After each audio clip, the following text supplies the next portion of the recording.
नमस्कार दोस्तों। तो आइए हम लोग जो है डिटर्मिनेंट सारणिक पढ़ रहे हैं और सारणिक में पिछले दिनों 4.2 का न्यूमेरिकल सॉल्व किया गया। आज हम लोग पढ़ेंगे 4.3 का न्यूमेरिकल। उससे पहले त्रिभुज का क्षेत्रफल के लिए कैसे हम सारणी का अनुप्रयोग करते हैं, तो चलिए सारणी का अनुप्रयोग। अब देखिए सारणी का अनुप्रयोग जो होता है, सारणिक का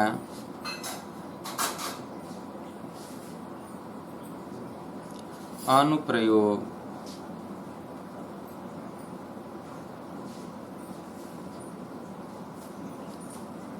सारणी का अनुप्रयोग। चलिए सारणी का अनुप्रयोग हम लोगों को पढ़ना है, तो हम देखेंगे यहाँ पर यदि सपोज दैट कोई त्रिभुज है और त्रिभुज के तीनों शीर्षों के निर्देशांक दिए गए हैं x1, y1, x2, y2, x3 और y3। तो त्रिभुज का जो क्षेत्रफल होता है वह डेल्टा बराबर होता है 1/2। तो यहाँ पर x1 लिखा जाएगा तो इसमें y2 माइनस y3, और जब x2 लिखा जाता है तो y3 माइनस y1, और जब x3 लिखा जाता है तो y1 माइनस y2। ठीक है, तो ये क्या है कि 1/2। इसी चीज़ को हम ऐसे भी लिख सकते हैं कि अगर कोई भी त्रिभुज का क्षेत्रफल निकालना है तो डेल्टा बराबर 1/2 सारणी के रूप में। यहाँ x1, x2, x3, y1, y2, y3, और यहाँ पर लिख दें 1 1 1।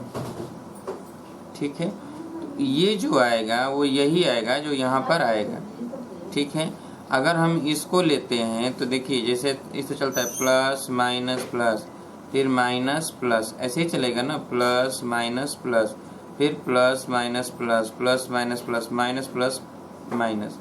तो अब देखेंगे कि अगर हम इसको लेते हैं तब ये बचेगा, इसको और इसको छोड़ना है तो ये बचेगा, इसको लेंगे तो इसको किसी भी तरह हर हाल में हमें क्या करना है कि इसका निकालना है क्षेत्रफल।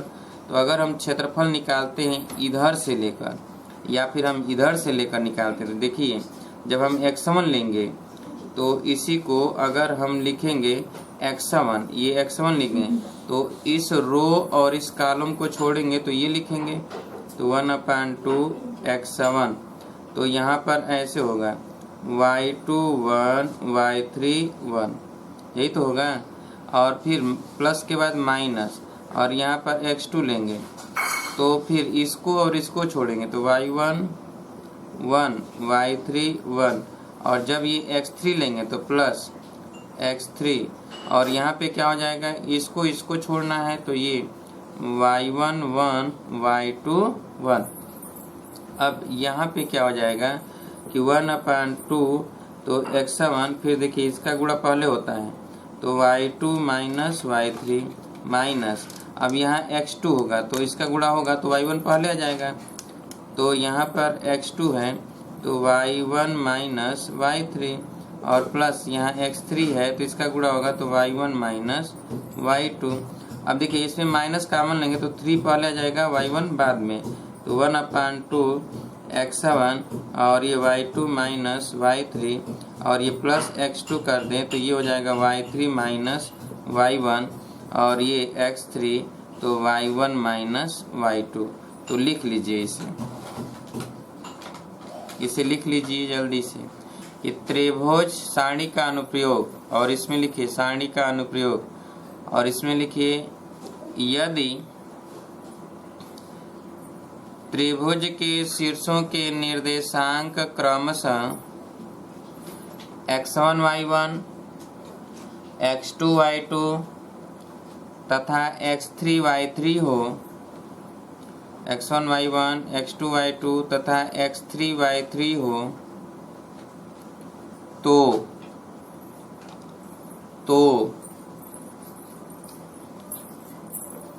त्रिभुज का क्षेत्रफल के लिए लाइन छोड़ दी। डेल्टा बराबर 1/2, ये फार्मूला होता है सूत्र। डेल्टा बराबर 1/2 बड़े ब्रैकेट में x1, ये फार्मूला लिख लीजिए जल्दी से। x1 तो ब्रैकेट में y2 minus y3 plus x2, y3 minus y1 plus x3 तो y1 माइनस y2। और इसी को सारणी के रूप में लिखिए, सारणी के द्वारा। तो ये डेल्टा बराबर 1/2 और ये सारणी बनाइए x1 x2 x3 y1 y2 y3 1 1 1। ये 1 1 लिखना होता है, अपने से एक्स्ट्रा अतिरिक्त लिखा जाता है।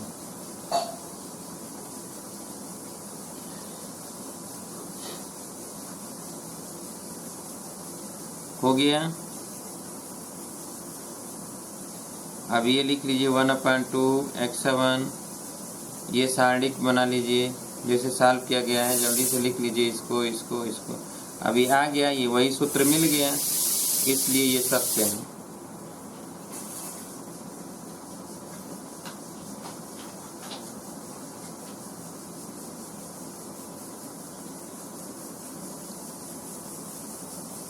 हो गया, यहाँ तक लिख लीजिए।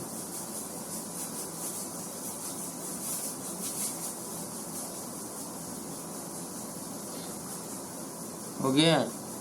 चलिए अब लिखिए, अगर समरेख होता है, 3 बिंदु दिए हों x1 y1 x2 y2 x3 y3 और समरेख है, तो समरेख की स्थिति में त्रिभुज का क्षेत्रफल 0 होता है। नोट में लिखिए, यदि 3 बिंदु x1 y1 x2 y2 व x3 y3 समरेख हों तो समरेख की स्थिति में त्रिभुज का क्षेत्रफल 0 होता है। समरेख की स्थिति में त्रिभुज का क्षेत्रफल 0 होता है। समरेख की स्थिति में त्रिभुज का क्षेत्रफल 0 होता है। त्रिभुज का क्षेत्रफल क्या होता है? 0 होता है। हो गया। अब आइए लिखा जाए प्रश्न। जैसे लिखिए, एक प्रश्न लिखिए सभी लोग।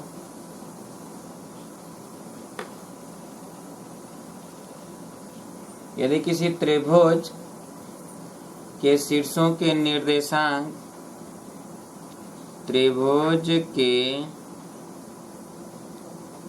शीर्षों के निर्देशांक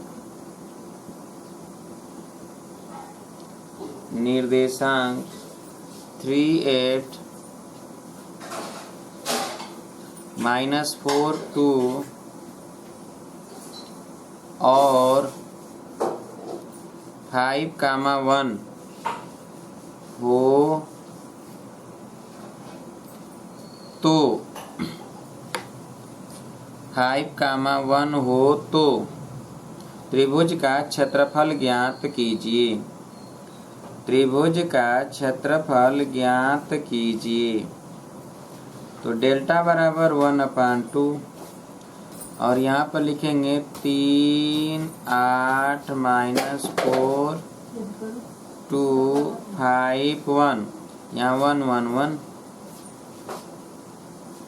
ठीक है।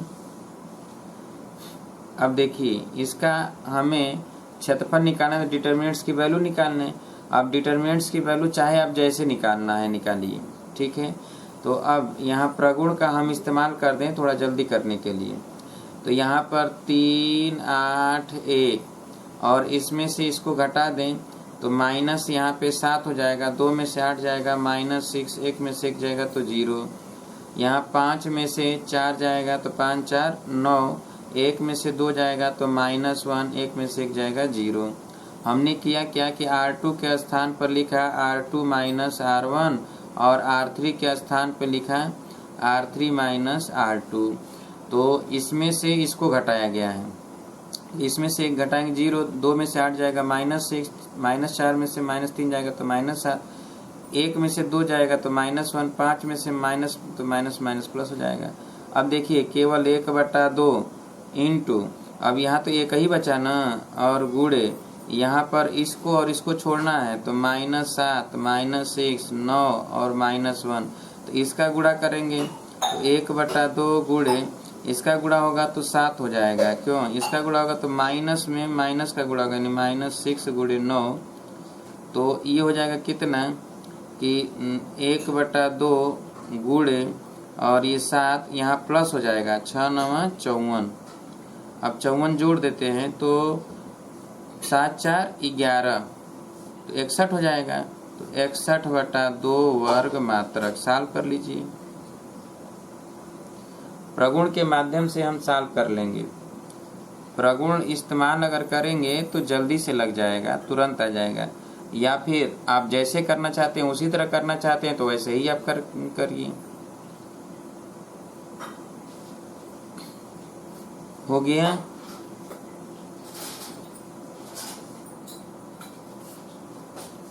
लिखिए अगला नंबर, हटा दें।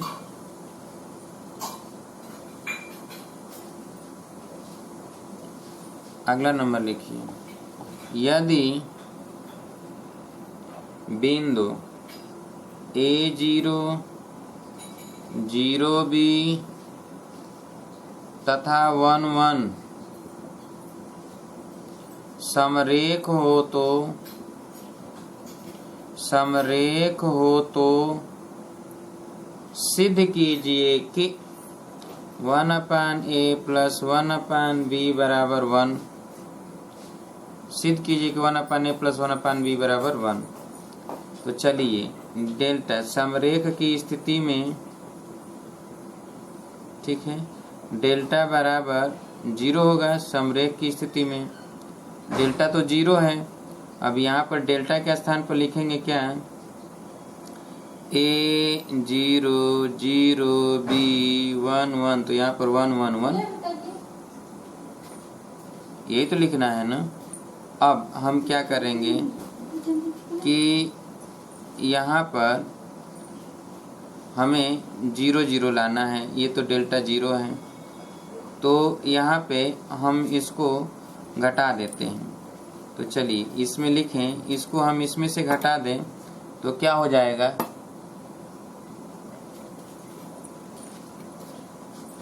यहाँ पर इसमें से हम घटा दें तो देखेंगे कि A0, 1, यहाँ पर 0 - A तो -A, B - 0, B 1 में से 1 जाएगा 0।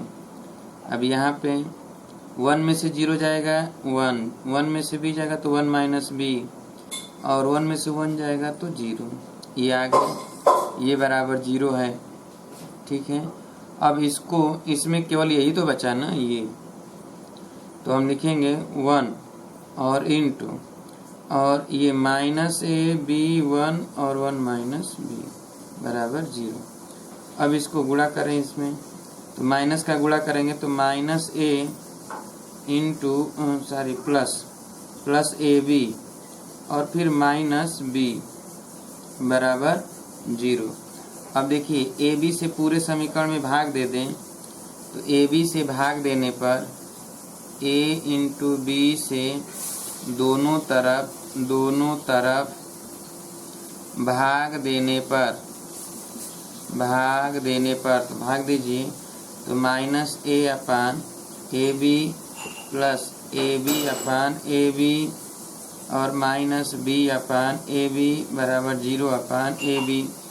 तो ये हो जाएगा -1/B प्लस 1, यहाँ -1/A बराबर 0।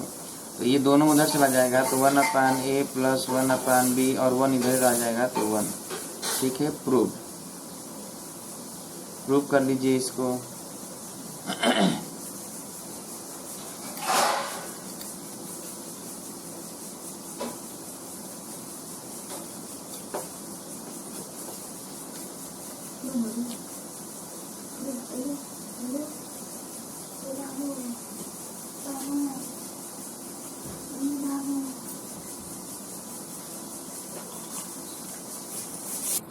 अगला नंबर देखा जाए। अब आप जो है NCERT का 4.3 की न्यूमेरिकलों को देखेंगे। ठीक है, तो प्रश्नावली 4.3, तो हम लोग देखेंगे प्रश्नावली प्रश्नावली 4.3। ठीक है, तो चलिए उसके बाद है 4.4। ठीक है, तो 4.3 को देखेंगे, फिर 4.4 को देखेंगे। तो आइए देखा जाए। कह रहा है कि निम्नलिखित प्रत्येक में दिए गए शीर्ष बिंदुओं वाले त्रिभुज का क्षेत्रफल ज्ञात कीजिए। पहला दिया गया है कि 1 0 6 0 और 4 3, इसका क्षेत्रफल ज्ञात करना है। पहला है तो डेल्टा बराबर लिखेंगे 1/2 यहाँ करेंगे, और ये आगे कि 1 0 6 0 4 3 1 1 1। ठीक है, ये निकालना है हमें। तो अब देखिए यहाँ पे 0 हो गया, यहाँ पे 0 हो गया, तो इसके थ्रू हम निकाल लेंगे। तो कैसे निकालेंगे, ध्यान समझिए। बाकी तो 0 ही 0 होगा। तो 1/2 हमें कोई दो, या तो कॉलम के 2 अवयव 0 करना चाहिए, या तो पंक्ति के तो कॉलम के 2 0 है। तो अब देखेंगे कि इसी को लेकर इसको लेकर चलेंगे तो 0 होगा, इसको 0 होगा, तो अब केवल इसी को लेकर निकालना है। तो गुणे, अब देखिए प्लस के बाद माइनस आता है ना, तो माइनस लिखेंगे 3। ठीक है, और प्लस के बाद माइनस, माइनस के बाद प्लस, यहाँ चिन्ह इसका हम पहले से निर्धारित कर लेंगे। जैसे कि आप जानते हैं प्लस माइनस प्लस, फिर यहाँ प्लस था तो माइनस प्लस, फिर प्लस के बाद माइनस आएगा। ठीक है, तो ये चिन्ह होता है ना ऐसे, plus minus plus minus plus plus minus और माइनस प्लस, ये होता है। तो यहाँ पर चिन्ह क्या है, यहाँ माइनस है ना, तो माइनस हम रखेंगे। अब जब हम इसको रखे हैं 3, तो इस कॉलम और इस रो को छोड़ेंगे, तो यहाँ पर है 1 1 6 1। तो गुणा करते हैं, 1/2 इंटू -3 गुणे इसका गुणा करेंगे तो 1, और माइनस इसका गुणा करेंगे तो -6। तो 6 में से 1 जाएगा 5, तो 1/2 गुणे -3 गुणे -5, तो 5 3 15, 15/2 वर्ग मात्रक। ठीक है, सॉल्व कर लीजिए। ये पहला था। अब दूसरा देखेंगे हम लोग। 2 7 1 1 और 10, 8। तो चलिए यहाँ पर डेल्टा बराबर देखेंगे 1/2, और ये है 2 7 1 1 और 10 8, यहाँ पर तो 1 1 1 लिखेंगे।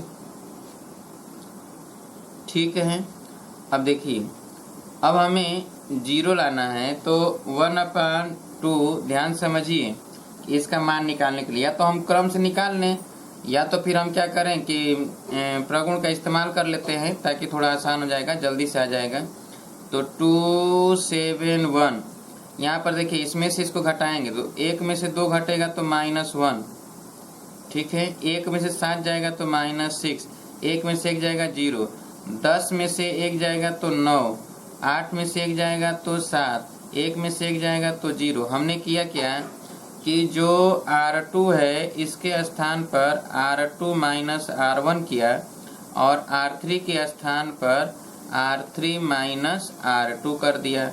अब तो ये 0 1 बचा, तो 1/2 गुणे 1, और यहाँ पे लिखेंगे -1 -6 9 और 7।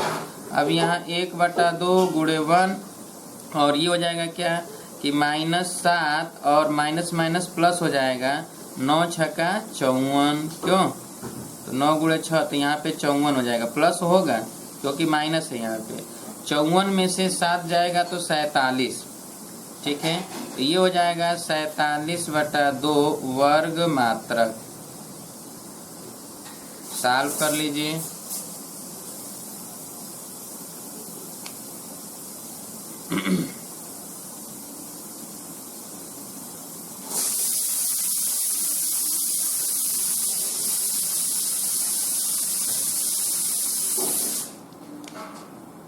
हो गया। अब हम देखेंगे तीसरा नंबर, पहले का तीसरा। तो पहले का तीसरा कह रहा है कि बिंदु के निर्देशांक है -2 -3 और 3 2 और -1 -8 क्षेत्रफल ज्ञात करना है। तो डेल्टा बराबर 1/2 यहाँ -2 -3 3 2 -1 -8 1 1 1। तो अब 1/2, अब देखिए फिर अब यहाँ पर हम इस्तेमाल कर दे, या तो डायरेक्ट निकालने, किसी भी तरह आप निकालिए, कोई दिक्कत नहीं। तो यहाँ पर -2 -3 1, यहाँ पर 3 में से 2 जाएगा तो 5 हो जाएगा, 2 में से 3 जाएगा तो ये भी 5 हो जाएगा, 1 में से 1 जाएगा 0 हो जाएगा, 1 में से अब 3 घटेगा तो -4 हो जाएगा, -8 में से -2 घटेगा -10 होगा, 1 में से 1 जाएगा 0। हमने क्या किया कि R2 के स्थान पर R2 - R1 कर दिया और R3 के स्थान पर R3 - R2 कर दिया। अब देखिए 1/2, अब गुणे 1 गुणे ये 1, और इस रो को और इस कॉलम को छोड़ दें तो यहाँ 5 यहाँ 5 -4 और -10। अब इसको सॉल्व करने तो 1/2 गुणे ये 5 दाएं 50 तो -50, 4 5 20 तो माइनस प्लस 20 हो जाएगा। क्यों? तो 50 में से 20 जाएगा 30, -30/2 यानी -15। तो त्रिभुज का क्षेत्रफल ऋणात्मक नहीं होता है, तो हम सिर्फ लिखेंगे 15 वर्ग मात्रक। 15 वर्ग मात्रक लगा लीजिए इसे, 15 वर्ग मात्रक।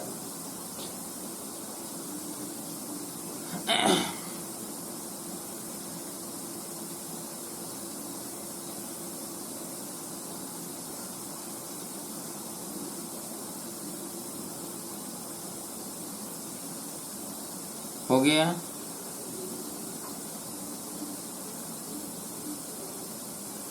सॉल्व कर लीजिए आराम से।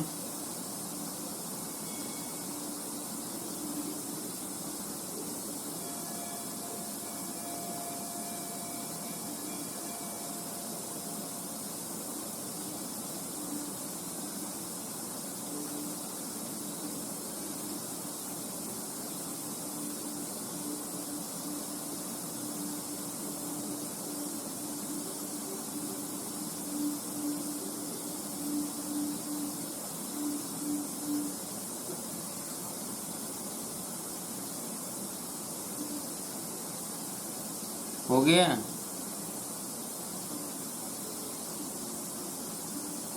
चलिए अब प्रश्न नंबर 2 देखा जाए। प्रश्न नंबर 2 क्या कह रहा है उसे समझिए। प्रश्न नंबर 2 ये कह रहा है कि दर्शाइए कि बिंदु ए बी और सी जो दिए गए हैं वो समरेख हैं। ये आपको प्रूव करना है कि ये समरेख है, ये दर्शाना है। तो कैसे हम दर्शाएंगे? तो चलिए, ए का निर्देशांक दिया है, ए का निर्देशांक है ए और बी प्लस सी, ए कामा बी प्लस सी, और बी का निर्देशांक है बी और सी प्लस ए, और सी का निर्देशांक है सी का निर्देशांक सी और ए प्लस बी। ठीक है, तो ये समरेख दर्शाना है। तो समरेख की स्थिति में डेल्टा बराबर 0 होगा ना।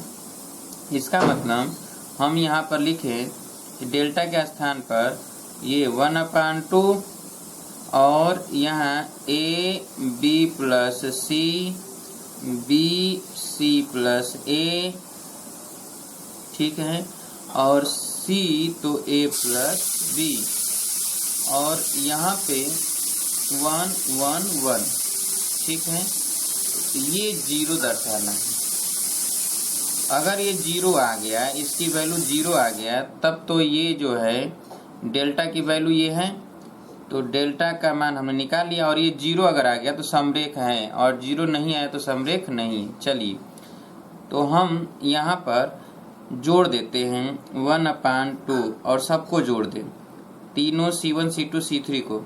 तो A plus B plus C plus 1 और B प्लस सी और यहाँ 1। यहाँ पर a plus B plus C plus 1, यहाँ पर c प्लस a यहाँ 1, यहाँ पर a plus B plus C plus 1, यहाँ पर a प्लस बी और यहाँ 1। हमने क्या किया कि C1 के स्थान पर C1 plus C2 plus C3 लिख दिया। अब ये हर जगह है ना, तीनों जगह, तो कॉमन ले लें, तो 1/2, तो a plus B plus C plus 1 common ले लिया, तो अब यहाँ तो 1 1 1 1 और b plus C C plus a और a प्लस बी 1 1 1। ठीक है। अब आप देखिए कि दो कॉलम, यदि दो कॉलम अथवा दो रो जब समान हो जाते हैं तो वो जीरो होता है ना। तो ये देखिए, ये भी कॉलम और ये भी कॉलम जब समान है इसलिए इसका मान जीरो, तो 1/2 into a plus B plus C plus 1 और गुणे जीरो बराबर क्या लिखेंगे, जीरो। क्यों जीरो? क्योंकि यहाँ पर लिख दें C1 और C3 क्या है, बराबर है, इसलिए जीरो हो जाएगा डिटरमिनेंट्स की वैल्यू। जब जीरो हो गया तो इसलिए हम लिखेंगे कि डेल्टा बराबर जीरो है, अतः ये क्या है, समरेख है, समरेख है, प्रूफ। तो लिख लीजिए जल्दी से।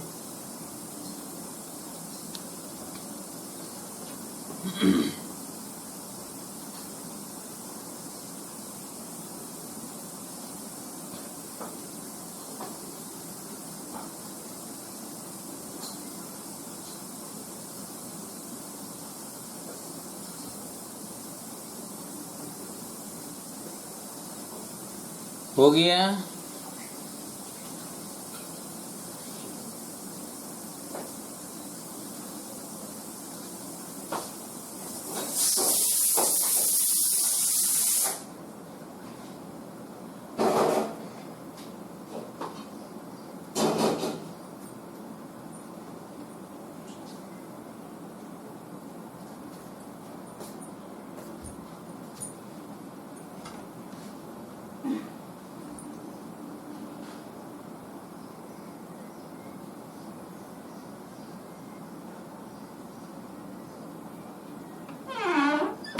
हो गया। चलिए प्रश्न नंबर 3 देखा जाए। दर्शाइए कि बिंदु 3 0 2 -2 4 2 समरेख है। तो फिर वही प्रश्न है यही। तो आइए हम लोग देखें प्रश्न नंबर 3। दिया गया है कि बिंदु 3 0 और 2 -2 और 4 2 समरेख हैं। तो चलिए डेल्टा जीरो होना चाहिए तभी समरेख होगा। तो डेल्टा बराबर 1/2 और यहाँ लिखें 3 0 2 -2 4 2 और यहाँ पर लिख दे 1 1 1। तो इसकी वैल्यू हम निकालें 1/2। ठीक है। और अब हम देखें कि यहाँ पर 3 0 1 दो में से 3 जाएगा तो -1 और यहाँ -2, यहाँ 0। यहाँ पर 4 में से 2 जाएगा तो 2। 4 में से 3 निकालें तो क्या हो जाएगा, 4 में से 3 जाएगा तो 1 और 2 में से 0 जाएगा तो 2, 1 में से 1 जाएगा तो 0। हमने क्या किया कि C2 के स्थान पर C2 माइनस C1 किया, सॉरी R2 के स्थान पर R2 के स्थान पे R2 माइनस R1 किया और R3 के स्थान पर भी R3 माइनस R1 किया। दोनों में से R1 ही घटाया जा रहा है। तो 1/2 गुणे, अब यहाँ पर 1 और इस कॉलम, इस रो और इस कॉलम को छोड़ें तो -1 -2 1 और 2 आया। अब देखिए 1/2 इसमें से माइनस अगर कॉमन ले या गुणा ही कर दें, गुणे 1, तो यहाँ पे क्या हो जाएगा -2 और ये +2। ठीक है। तो ये 0 हो गया ना। तो 1/2 गुणे 0 बराबर क्या आ गया, 0। तो 0 हो गया। अतः ये समरेख है। अतः क्या है, समरेख है, प्रूव्ड। कर लीजिए इसे भी।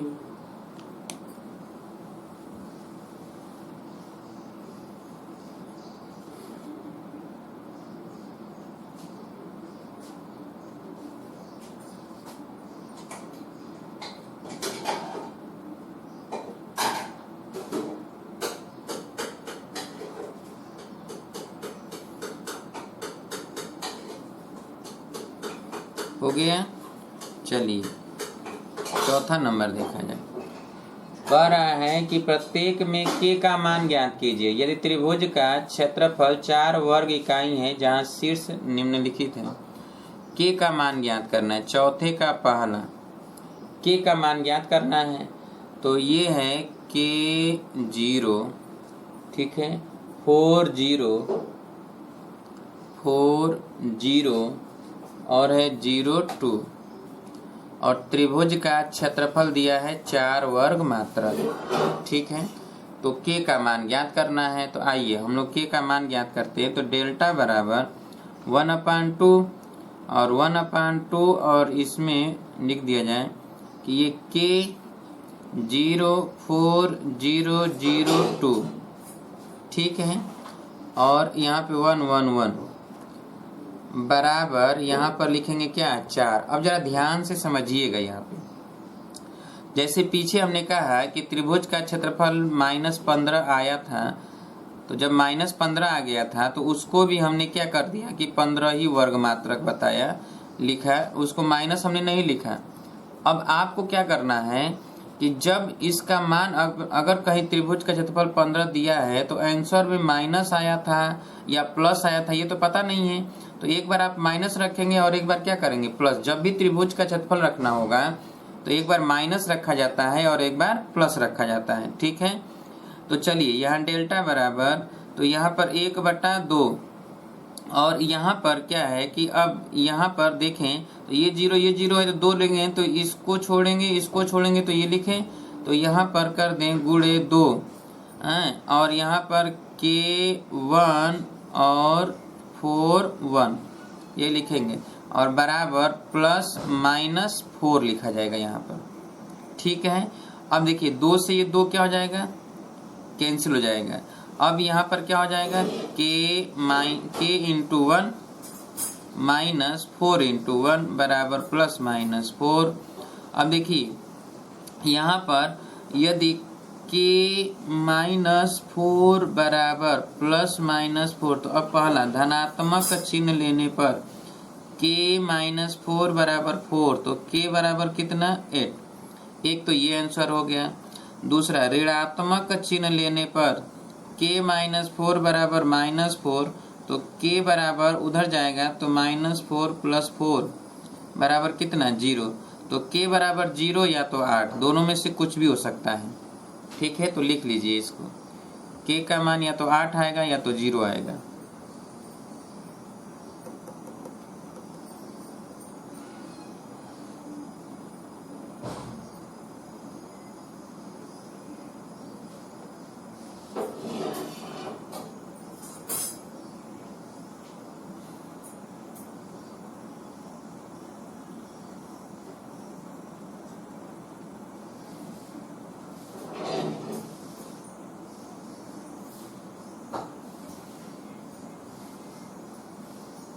हो गया। चलिए अब चौथे का दूसरा, तो चौथे का दूसरा देखा जाए। चौथे का दूसरा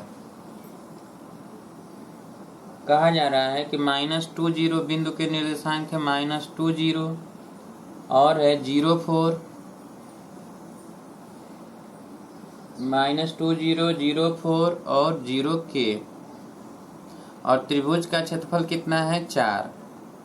तो अब यहाँ पर फिर डेल्टा बराबर 1/2 और यहाँ पर -2 0 0 4 0 k और यहाँ 1 1 1, ठीक है। तो ये चूंकि दिया है 4 तो हम +-4 रखेंगे। तो अब 1/2 और इसमें देखें तो यहाँ 0 तो यही बचा, तो गुणे -2 और यहाँ पर 4 1 k 1 बराबर +-4, 2 से 2 कटा तो -1 और इसमें लिखेंगे 4 - k बराबर +-4, माइनस से गुणा कर दें तो यहाँ पर क्या हो जाएगा कि -4 और +k बराबर हो जाएगा +-4। अब धनात्मक का चिन्ह लेने पर तो -4 प्लस धनात्मक का चिन्ह लेने पर प्लस k बराबर 4 तो k बराबर 8, ठीक है। और ऋणात्मक का चिन्ह लेने पर -4 प्लस k बराबर -4 तो k बराबर ये उधर जाएगा तो 0। तो यहाँ पर भी क्या आ गया 8,0, 8 या 0, यानी k का मान आ गया या तो 8 या तो 0, दोनों में से कोई एक आएगा। लगा लीजिए। ये दूसरा था, चौथे का दूसरा था।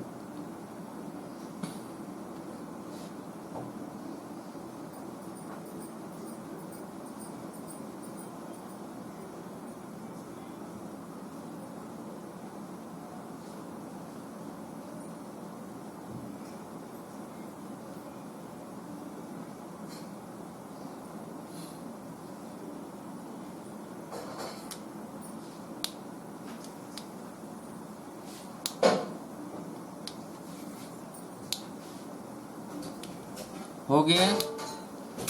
चलिए अब देखिए 5वां नंबर क्या कह रहा है। कहा जा रहा है कि सारणी का प्रयोग करके 1,2 और 3,6 को मिलाने वाली रेखा का समीकरण ज्ञात कीजिए। सारणी का प्रयोग करके समीकरण ज्ञात करना है रेखा का। तो समझिए यहाँ पर जैसे एक बिंदु यहाँ पर हो A और एक बिंदु यहाँ पर हो B और एक बिंदु यहाँ पर हो C, अगर ये तीनों एक ही रेखा पर है, ठीक है, तो इसका मतलब ये समरेख कहलाएगा। एक ही रेखा पर जितने बिंदु होते हैं वो सभी समरेख बिंदु कहलाते हैं, तो ये समरेख होगा। तो रेखा का समीकरण के लिए ये दोनों बिंदु दिया है, तो हम क्या करें कि रेखा का समीकरण निकालना है। तो तीसरा बिंदु ये मान लें x, y और वो समरेख कर दें, डेल्टा बराबर 0 कर दें, बस निकल जाएगा x y में रिलेशन। तो आइए यहाँ पर समझिए, दिया गया है 5वें में कि 1,2 बिंदु है, 1,2 और दिया है 3,6, 3,6, तो यानी 1,2 और यहाँ पर है 3,6, ठीक है। और ये इस पर ही मान लेते हैं कि C है तीसरा बिंदु क्या x, y, जो इसी रेखा पर है, AB रेखा पर एक तीसरा बिंदु है x, y। तो यहाँ मान लेंगे, माना इन दोनों बिंदुओं से होकर जाने वाली रेखा, दोनों बिंदुओं से होकर जाने वाली रेखा पर अन्य एक बिंदु x, y है। देखिए मेन होता है लिखने का ढंग क्या है, लिखते समय आप कैसे दर्शा रहे हैं कि हम कर क्या रहे हैं, क्योंकि जो चेक करेगा कापी उसको आप समझा पा रहे हो या नहीं। इतने अच्छे ढंग से अच्छे शब्द में अच्छे वाक्य में लिखना चाहिए आपको, और जो अच्छे वाक्य में लिखते हैं लोग उन्हीं को अच्छा नंबर दिया जाता है, याद रखिएगा। बहुत लोग प्रश्न तो सॉल्व कर लेते हैं, जब लिखने के लिए कहा जाता है तो लिख ही नहीं पाते हैं। और कुछ लोग ऐसे भी होते हैं कि लिखने को लिख लेते हैं लेकिन प्रश्न नहीं सॉल्व कर पाते हैं, सॉल्व हो जाए तो वो लिख लेंगे। तो चलिए यहाँ पर हमें क्या करना है कि 1 2 3 6, यहाँ पर 1 2 3 6 है, यहाँ मान लिया x y, तो डेल्टा समरेख होगा ना, तीनों बिंदु एक ही रेखा पर है अतः समरेख होगा। चूंकि तीनों बिंदु जो है, तीनों बिंदु एक ही रेखा पर है, एक ही रेखा पर है, इसलिए अतः यह समरेख होंगे। क्या होंगे? समरेख। तो समरेख की स्थिति में डेल्टा बराबर क्या होता है 0।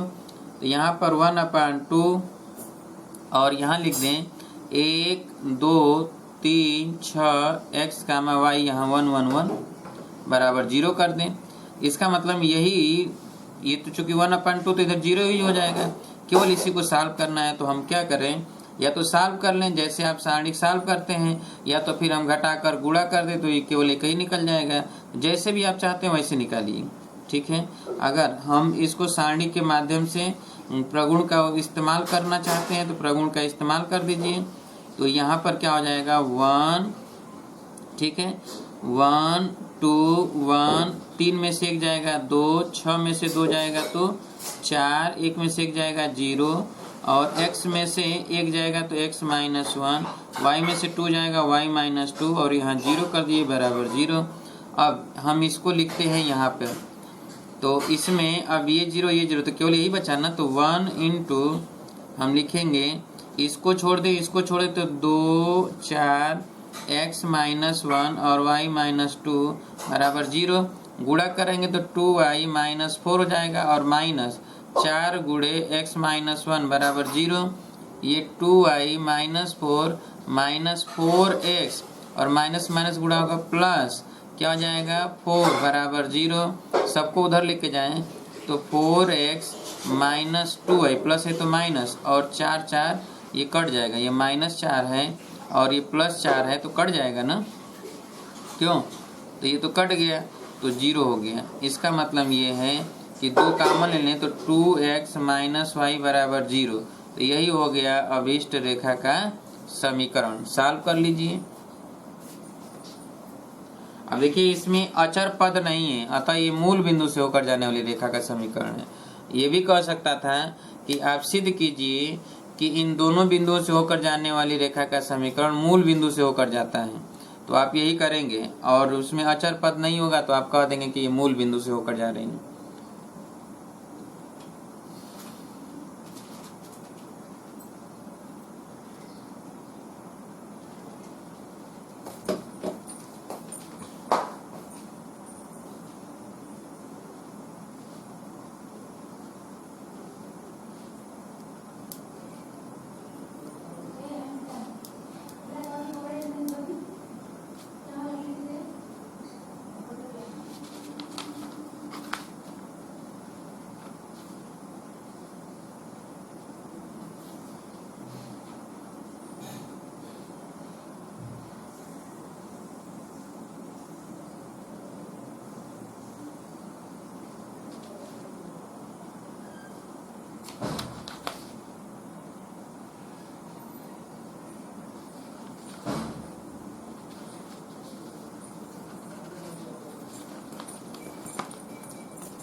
हो गया। चलिए अब देखिए प्रश्न नंबर 6 क्या कह रहा है।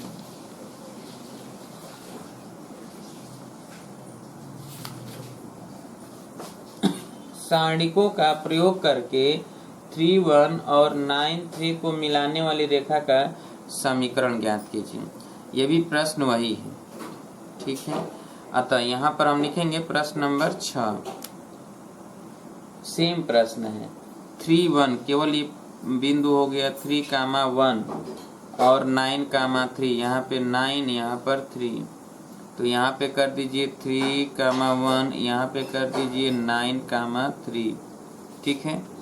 और ये माना दोनों बिंदुओं से होकर जाने वाली रेखा पर अन्य एक बिंदु x कामा y है, लिखिए पूरा, और तीनों बिंदु एक ही रेखा पर हैं, अतः ये समरेख होंगे, इसलिए डेल्टा बराबर 0 होगा।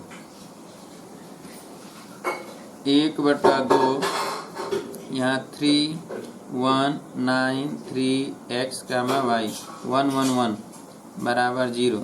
तो अब ये 1/2 हट जाएगा, केवल 3 1, तो 3 1 1, ठीक है। यहाँ पर 9 में से 3 जाएगा 6, 3 में से 1 जाएगा 2, 1 में से 1 जाएगा 0, x में से 3 जाएगा तो x माइनस 3, y माइनस 1, यहाँ 0 बराबर 0। हमने क्या किया कि R2 के स्थान पर R2 माइनस R1 किया और R3 के स्थान पर R3 माइनस R1 किया, ठीक है। अब हम इसको सॉल्व कर लें तो 1 इंटू क्या हो जाएगा 6 2 x माइनस 3 y माइनस 1 बराबर क्या 0। इसका गुणा इसमें करेंगे तो 6 इंटू वाई माइनस 1 माइनस 2 गुणे x माइनस 3 बराबर 0। ये हो जाएगा 6y माइनस 6, यहाँ गुणा करेंगे माइनस 2x माइनस माइनस गुणा होगा तो प्लस, 2 3 6 बराबर 0। अब यहाँ पे देखिए ये 6 और ये 6 कट जाएगा। अब ये 6y या 2x माइनस 6y बराबर 0, तो x माइनस 3y बराबर 0, ये भी मूल बिंदु से होकर जा रही है। यही अभिष्ट रेखा का समीकरण है, यही आंसर है, लगा लीजिए।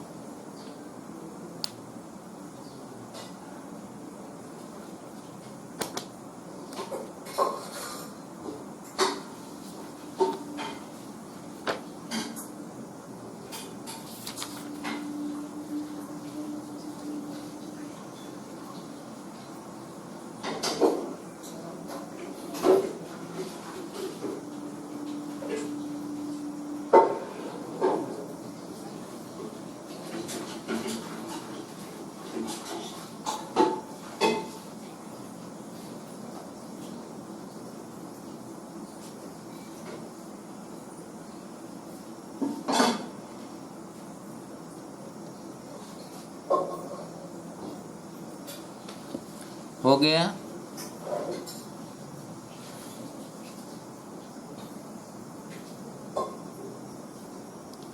तो ये था आपका एनसीईआरटी में 4.3 प्रश्नावली 4.3 के न्यूमेरिकल और कुछ एग्जाम्पल हमने बताया। ठीक है, अब आगे मिलेंगे, कल मुलाकात होगी तो हम बताएंगे 4.4 और उससे पहले बताएंगे सहगुणनखंड आव्यूह कैसे ज्ञात किया जाता है, तो उसके विषय में चर्चा करेंगे। फिर बताएंगे प्रतिलोम व्युत्क्रम आव्यूह, हालांकि बता चुके हैं उसको आव्यूह में, फिर भी यहाँ पर दूसरे माध्यम से बताएंगे कैसे निकाला जाता है सहगुणनखंड आव्यूह निकालने के बाद।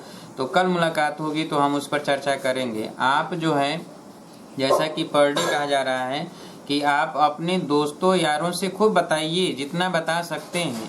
हम उम्मीद रखेंगे कि आप अधिक से अधिक लोगों को शेयर करेंगे और आप अधिक से अधिक लोगों को शेयर करिए। क्लास कंटिन्यू चल रहा है, एक भी दिन मिस नहीं हो रहा है और न मिस होगा।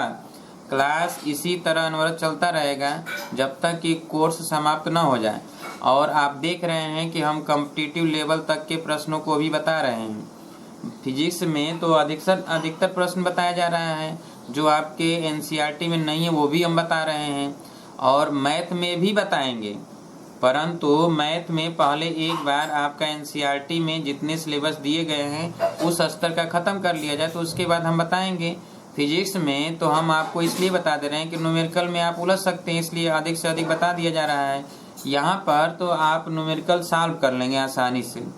जहाँ हमें लगेगा कि इस तरह की चीज़ों पे बताना चाहिए तो हम उस पर चर्चा जरूर करेंगे। ठीक है, तो कल मुलाकात होगी ठीक इसी समय। तब तक के लिए नमस्कार दोस्तों।